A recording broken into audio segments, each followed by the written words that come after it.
que no sea yo hablando, sino tú, oh Señor, en medio. Que seamos, oh Señor, no solo oidores, Señor, sino hacedores de tu palabra, y que esa palabra, oh Señor, permanezca en nuestros corazones para así también, oh Señor, compartirla a otros hermanos. En el nombre de tu Hijo amado Jesucristo, dejamos todo en tus manos, sabiendo, oh Señor, que tú harás conforme a tu voluntad en nuestra vida, hoy y siempre, por los siglos de los siglos. Amén y amén. Nuevamente les repito cómo se llama la enseñanza: juzga a otros como lo hizo Jesús. Hay un libro que se llama Versículos bíblicos mal utilizados. En este libro el autor examina una serie de versículos que, como dice el título del libro, son mal utilizados por creyentes y no creyentes. La lista de versículos es extensa, pero uno de los versículos que encabeza esa lista le encontramos en Mateo capítulo 7, y es ahí donde vamos a estar estudiando en esta mañana.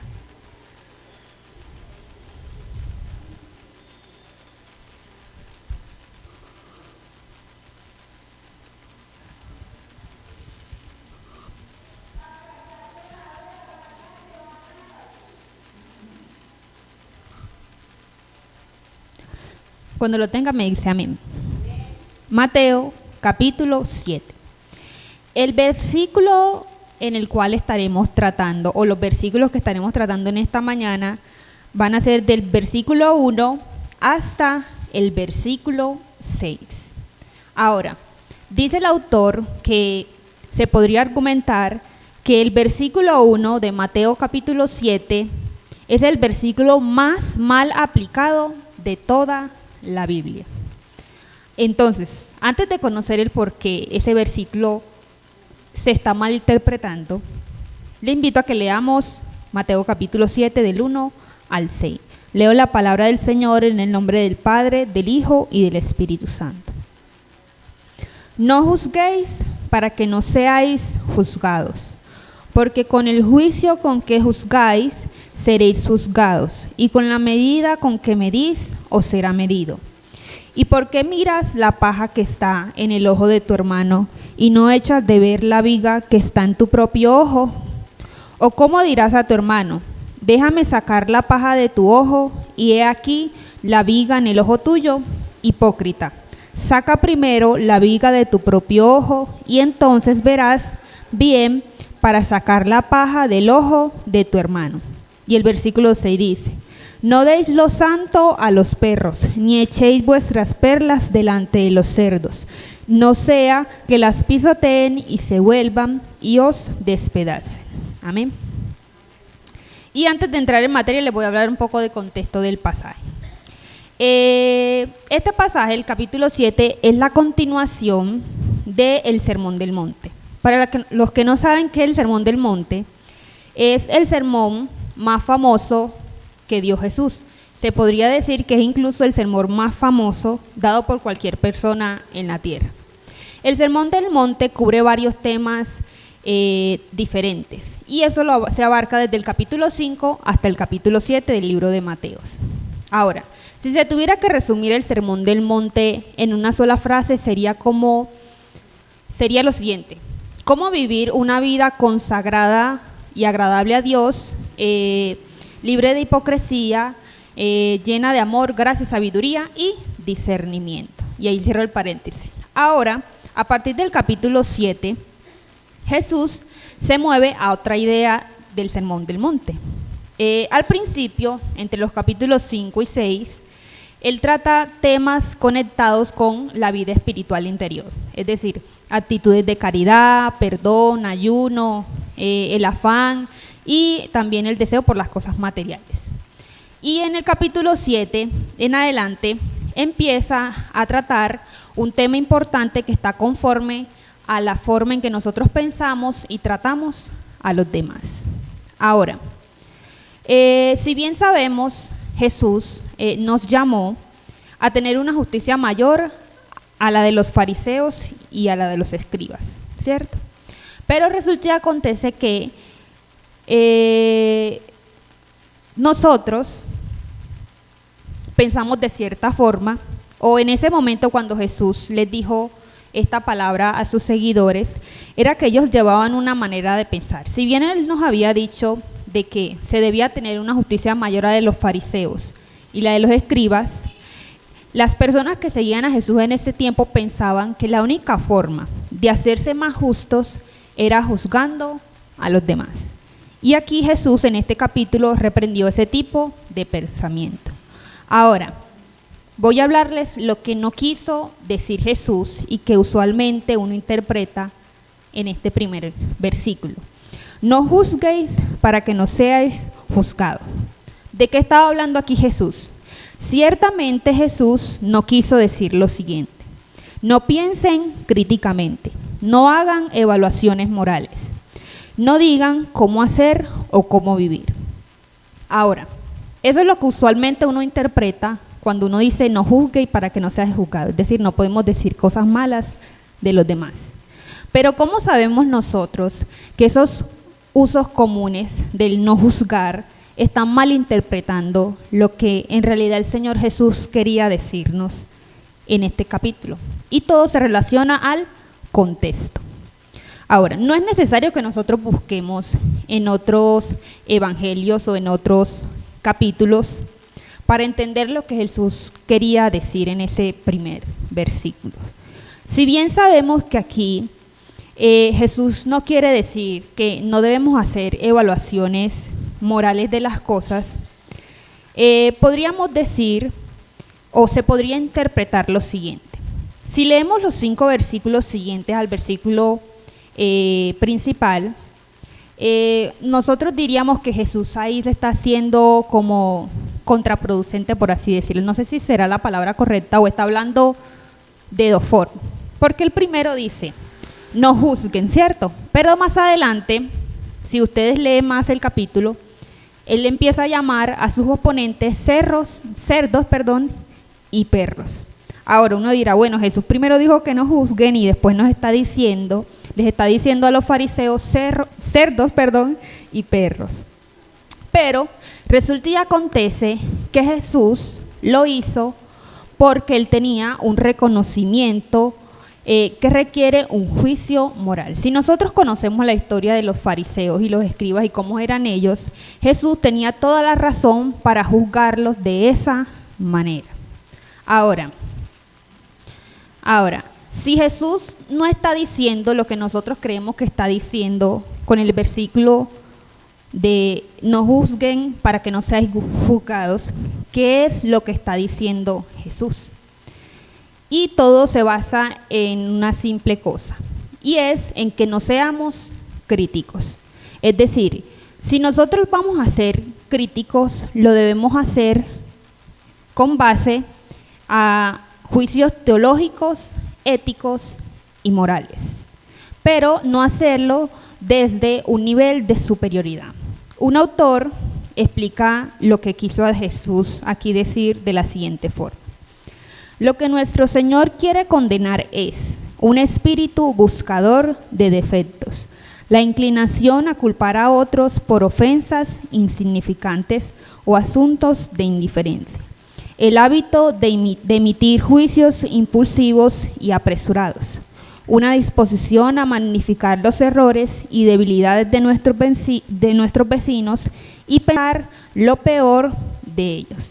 Entonces, ¿qué es lo que quiere decir Mateo capítulo 7, versículo 1? Y usted dirá, pero hermana, no ha dicho nada.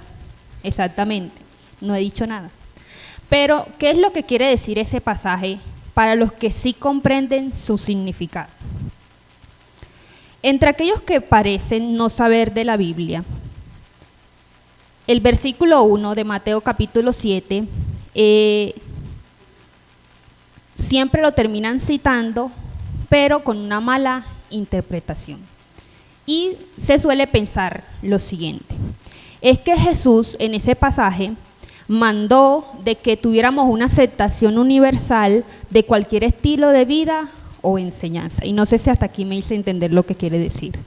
Es decir, muchos tienden a creer que el mandamiento que el Señor nos dijo ahí, al momento de no juzgar para que no seáis juzgados, es que aceptemos cualquier forma o estilo de vida de los creyentes o no creyentes.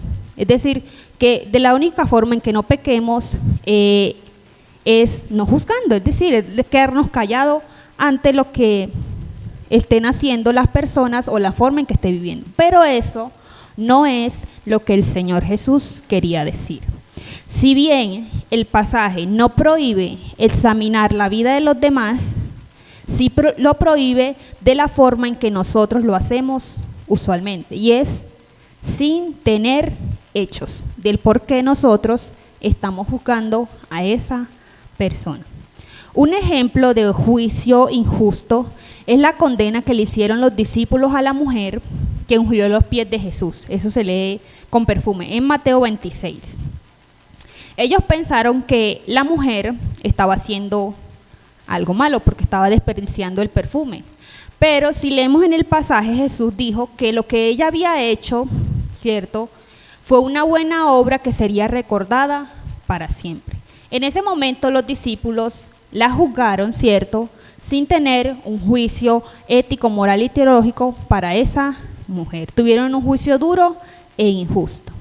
Hasta aquí les he dicho en parte lo que quiere decir Mateo capítulo 7:1, pero en realidad no juzguéis para que no seáis juzgados se puede entender de 3 puntos importantes. Y aquí voy a entrar a la enseñanza de esta mañana y quiero que me preste atención. Lo primero es que nosotros debemos extraer la hipocresía de nuestro propio corazón. Y Jesús lo ilustra de la siguiente manera. Leamos los versículos del 3 al 5. ¿Y por qué miras la paja que está en el ojo de tu hermano y no echas de ver la viga que está en tu propio ojo? ¿O cómo dirás a tu hermano, déjame sacar la paja de tu ojo y he aquí la viga en el ojo tuyo? Hipócrita, saca primero la viga de tu propio ojo y entonces verás bien para sacar la paja del ojo de tu hermano. Claramente aquí Jesús no está diciendo que nunca podríamos quitar la viga, el aserrín, la suciedad que tiene nuestro hermano en el ojo.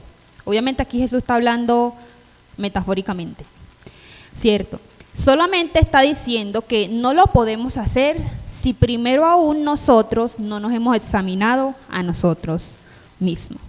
Un ejemplo de buscar la paja en el ojo del hermano sin examinarse a uno mismo primero fue la historia de cuando los líderes religiosos llevaron a la mujer adúltera delante de Jesús. Ciertamente ella había pecado, pero el pecado que tenían los líderes religiosos era sumamente más grande que el de la mujer. Y Jesús lo expuso al decir, el que esté libre de pecado que tire.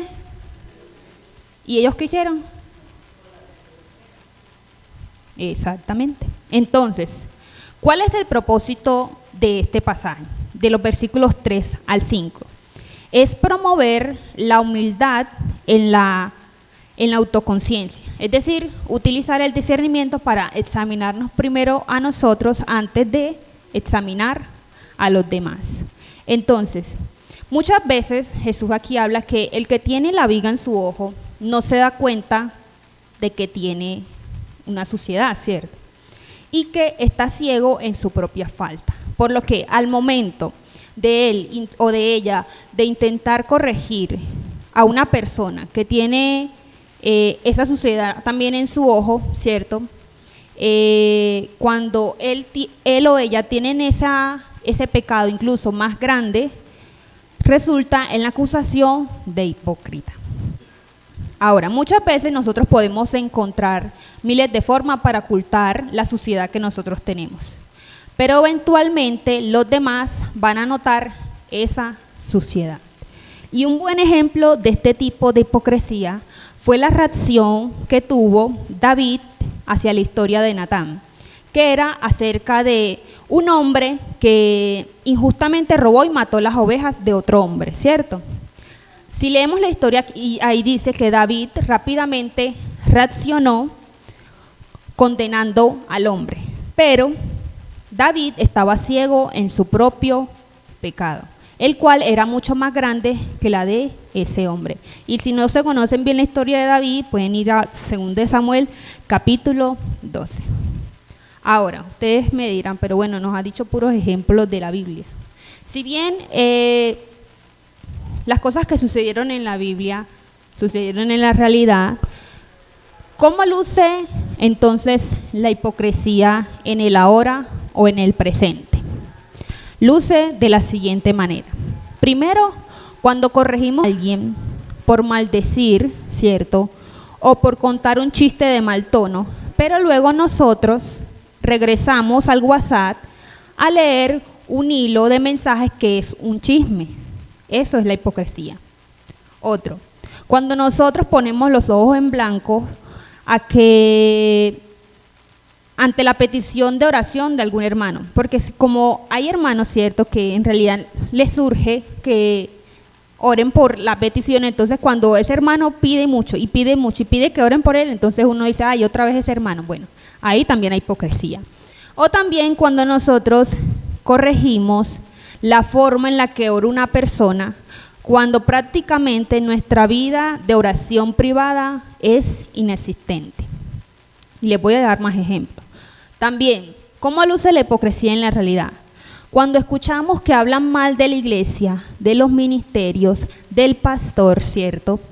Y en lugar de hacer algo, de corregir, ¿cierto? Nos quedamos callados porque, como dicen, no podemos juzgar porque entonces nos van a juzgar, ¿cierto? A nosotros. No hacemos, ni apoyan, ¿cierto? Al que está hablando mal, pero tampoco corrigen, pero tampoco le dicen nada al pastor de lo que está sucediendo. O incluso, cuando intentamos corregir a otros por la forma en que predica, ¿cierto? De manera teológica, pero su vida devocional o de estudio bíblico es prácticamente inexistente. Así es como luce la hipocresía en la iglesia de hoy. Ahora,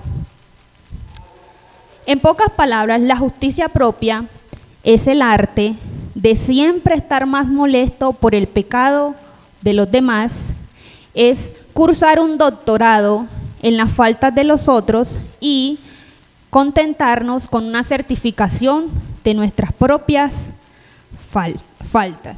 Ahora, ¿cómo nosotros extraemos esa hipocresía de nuestro corazón? Eso se hace en la medida en que seamos conscientes de esas faltas, en las que nos sintamos afligidos de esas faltas. Y cuando eso sucede, nosotros podemos compartir con los demás la gracia que el Señor nos ha brindado a nosotros. Y obviamente, en la medida en que nosotros no nos sintamos conscientes de nuestras propias faltas, ni nos sintamos afligidos de lo que estamos haciendo mal, entonces obviamente no podemos extender esa misma gracia a los demás. Lo más escalofriante que Jesús dice en este pasaje es que con la medida que nosotros extendamos gracia a los demás o condenación, esa misma medida el Señor la extenderá a nosotros en el juicio final. En el juicio final no, incluso en el ahora, ¿cierto? Entonces, debemos recordar lo siguiente de este primer punto. Primero, que Jesús no dijo que era malo ayudar a los demás con su suciedad, por así decirlo, sino que antes de ayudar y decirle al otro lo que está haciendo mal, ¿cierto? O de criticar de la forma en que uno lo hace normalmente, primero debemos examinar si nosotros no estamos igual que ellos o incluso peor. Y lo segundo es que, en última instancia, lo único que puede quitarnos la hipocresía, el deseo de criticar o el espíritu de juicio es recibiendo la humildad que trae la gracia que nos ha brindado Jesucristo. Entonces, primero, debemos de extraer la hipocresía de nuestro corazón. Segundo, debemos ser más rápidos en animar que en criticar. Ahora, les voy a pedir que reflexionen en lo siguiente. Si pudieran hacer una lista de cada persona a la que criticaron esta semana que pasó y una lista de cada persona a la que animaron en esta semana, ¿cuál de las dos listas sería más larga? Eso es lo primero. Lo segundo, si yo fuera a donde usted vive y le preguntara a sus vecinos o a sus amigos cercanos cómo lo describirían a usted, ¿usted cree que ellos lo describirían como alguien con un lenguaje pero en dirección a la crítica o un lenguaje en dirección a animar a las personas o alentarlos con sus palabras? La actitud que Jesús prohíbe en este pasaje es una especie de orgullo que tiene muchas formas. Usualmente, como se juzga, ¿cierto? Es que se basa en lo siguiente: en la apariencia, en las decisiones, en el estilo de vida, en la inteligencia, en las preferencias, en cómo la persona gasta su dinero. Usualmente se juzga de esa forma, ¿cierto? Pero también nosotros nunca pensamos, ¿cierto?, en el hecho de que cuando se juzga a las personas es porque, si estamos criticando a esa persona, es porque esa persona no tiene las mismas similitudes que yo tengo. O incluso, usualmente pensamos que cuando juzgamos a las personas, no nos colocamos en los zapatos de ellos porque esa persona es diferente a lo que yo soy. Ese es. Pero entonces, ¿cómo puedo saber yo si tengo un espíritu de crítica? ¿Cierto? Y les voy a leer unas preguntas. Usualmente, como uno responde a esas preguntas, se puede dar de cuenta si en realidad uno tiene un espíritu de crítica.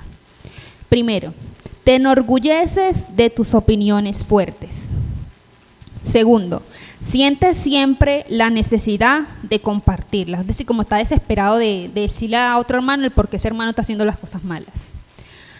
Tercero, generalmente asumes que tienes todos los hechos, es decir, que tienes la razón del por qué está criticando a ese hermano.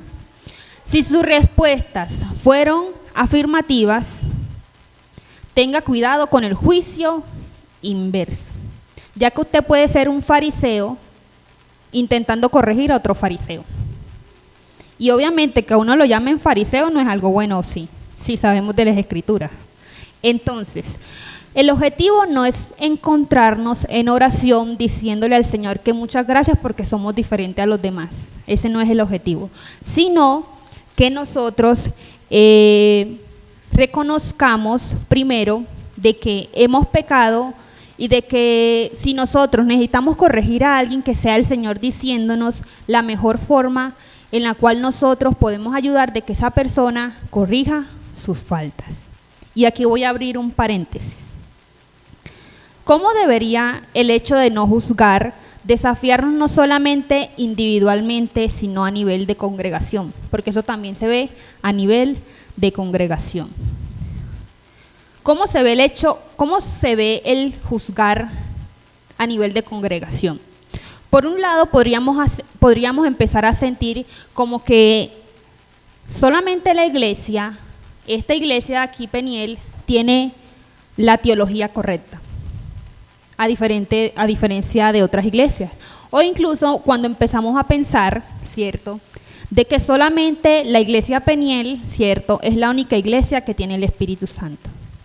O incluso, por otro lado, se podría decir que nosotros juzgamos a otras iglesias, o incluso a nuestra propia iglesia, cuando pensamos de que aquí no se mueve el Espíritu Santo, pero sí se mueve en la denominación de allá. De esa forma, ¿cierto? Porque como ahora dicen de que no se siente el Espíritu Santo, entonces me voy para otra iglesia, porque entonces en aquella iglesia sí se siente el Espíritu Santo. Entonces la iglesia Peniel, como para que los hermanos que a uno lo conocen no digan nada, entonces uno va a la iglesia de allá, pero también viene a la iglesia de acá. Esa es una forma en la que nosotros juzgamos a la iglesia y al templo en que el Señor nos dio para que asistiéramos. Cuando eso sucede, nosotros deberíamos orar contra la suposición de que lo entendemos todo. ¿Cómo así? Es decir, las iglesias cristianas y los miembros de la iglesia no deberían menospreciar a las otras iglesias. Después de todo, se supone que tenemos un mismo objetivo, o eso es lo que dice uno, ¿cierto? No deberíamos menospreciar ni la forma en que realizan sus servicios, ni tampoco en la forma en que ellos se desarrollan para llegar a los demás. Después de todo hay que entender que la madurez de una iglesia no está determinada solo por el conocimiento, por el tiempo en que lleva la iglesia, ni tampoco por las personas que dirigen la iglesia. Entonces, hasta aquí hemos entendido lo siguiente.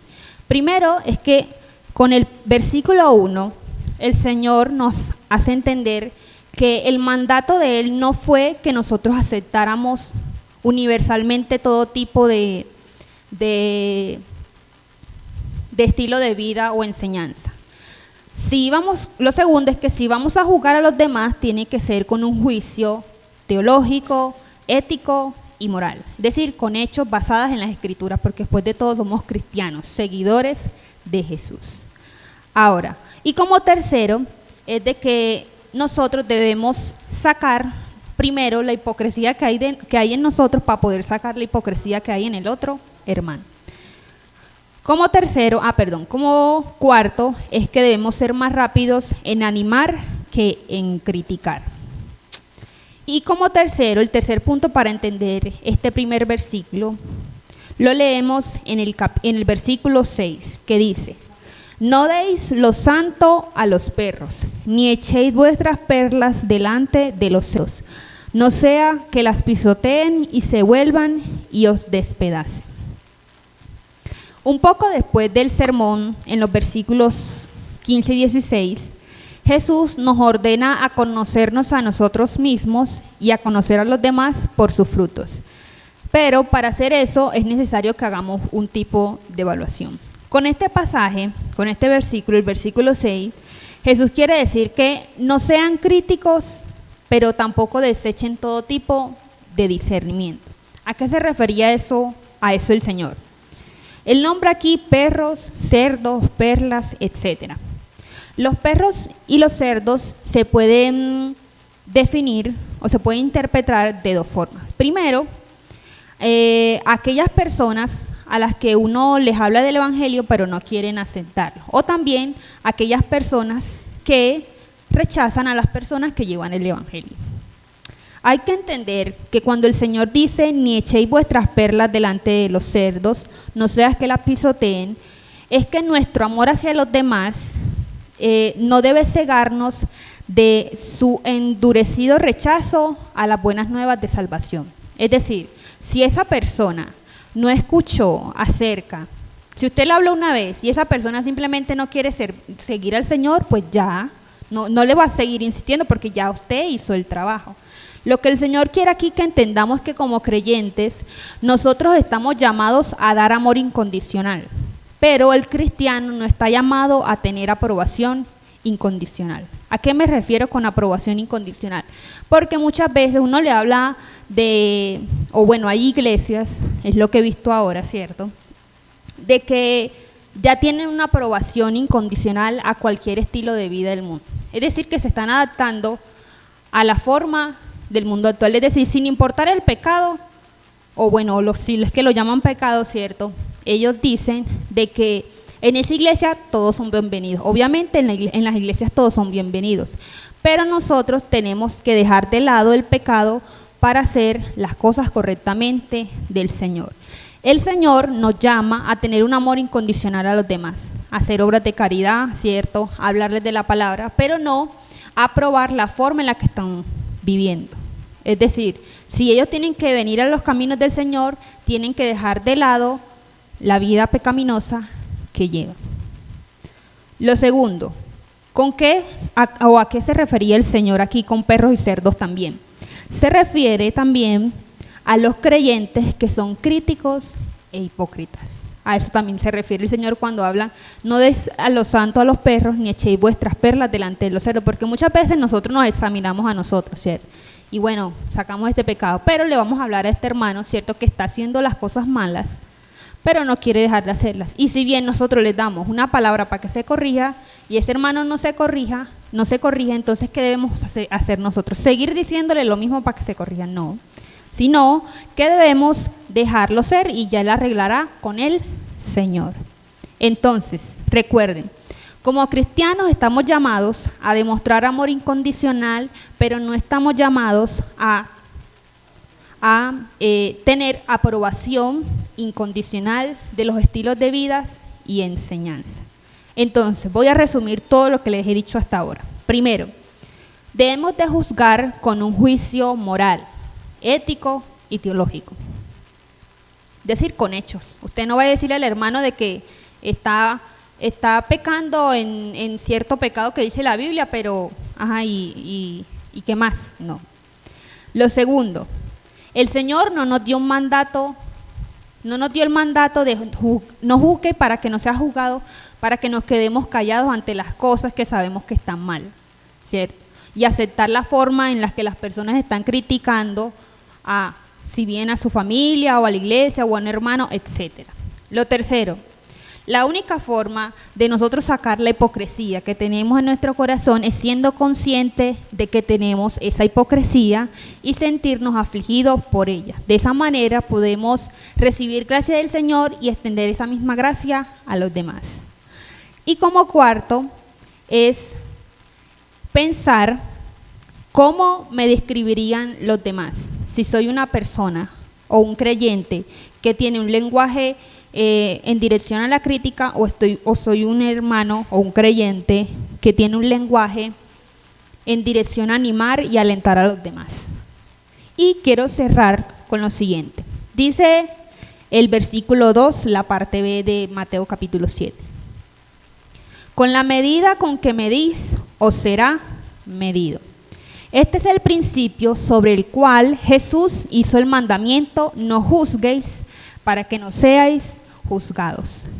Dios nos medirá de acuerdo con la medida que nosotros usamos a los demás. Esta es una motivación poderosa para que reflexionemos en la forma en la que nosotros estamos o de la forma en la que nosotros pensamos de los demás o tratamos a los demás. Nosotros debemos entender que debemos ser generosos en amor, en perdón, ¿cierto? Y en bondad hacia otros si queremos que Dios también sea generoso con nosotros, en amor, en bondad y en perdón hacia nosotros. Entonces, dice aquí en contexto que según la enseñanza de algunos rabinos, en los tiempos de Jesús, Dios tenía dos medidas que usaba para juzgar a las personas. Estaba la medida de justicia y la otra era la medida de misericordia. Entonces, ¿con cuál de las dos medidas usted quiere que el Señor lo juzgue a usted? ¿Con la medida de justicia o con la medida de misericordia? De la misma forma en que nosotros condenemos a los demás o les mostremos misericordia a los demás, asimismo el Señor nos juzgará a nosotros, no en el día de juicio final solamente, sino en nuestro día a día. No siendo más, le invito a que se coloque en disposición y vamos a orar. Entonces, no juzguen, o si van a juzgar, juzguen como lo hizo el Señor Jesús. Mi buen Dios y Padre Celestial, te doy muchas gracias, oh Señor, por la palabra que tú nos dices en esta mañana. Sabemos, oh Señor, y entendemos lo que quieres decirnos a nosotros. Y te pido, Señor, en esta mañana que examines, oh Padre, cada corazón y cada pensamiento y veas, oh Señor, si hay camino de perversidad. Si hay, oh Señor, un espíritu de crítica, oh Señor, si hay un espíritu, Señor, de hipocresía, seas tú, oh Señor, haciéndonos ver, oh Señor, en lo que estamos mal, haciéndonos ver, oh Señor, nuestras faltas y haciéndonos entender que antes, oh Señor, de corregir a los demás, debemos de corregirnos a nosotros. Te pido, Señor, que nos perdones por si hemos participado, oh Señor, en situaciones en las cuales, oh Señor, nos hemos sentado en sillas de escarnecedores, hemos juzgado, oh Señor, a otras iglesias, hemos juzgado, Señor, a otras personas, hemos juzgado, oh Señor, a personas que no son creyentes, oh Señor, por su estilo de vida, oh Señor, porque creemos, oh Señor, que por ser cristianos, oh Señor, tenemos el derecho, oh Señor, de juzgarlos, oh Señor, por sus preferencias, oh Señor, o por sus decisiones, o por la forma, oh Señor, en que viven. Te pido, Señor, que tengas misericordia de nosotros, porque, oh Señor, usualmente pecamos y no nos damos cuenta. Permite, oh Señor, o haz tú, oh Señor, tu obra y quita, oh Señor, de nosotros esa ceguera, oh Señor, espiritual, esa ceguera, oh Señor, de pecado, y permítenos, oh Señor, caminar en verdad. Oro, oh Señor, para que cada uno de mis hermanos aquí presente, inclusive mi persona, oh Señor, podamos ser hacedores, oh Señor, y no solamente oidores. Enséñanos aún más, oh Señor, a juzgar a otros, oh Señor, de la forma en la que tú lo hiciste, oh Señor, con hecho y en verdad. Te damos las gracias, oh Señor, porque sabemos de que esta palabra, oh Señor, no vino vacía, sino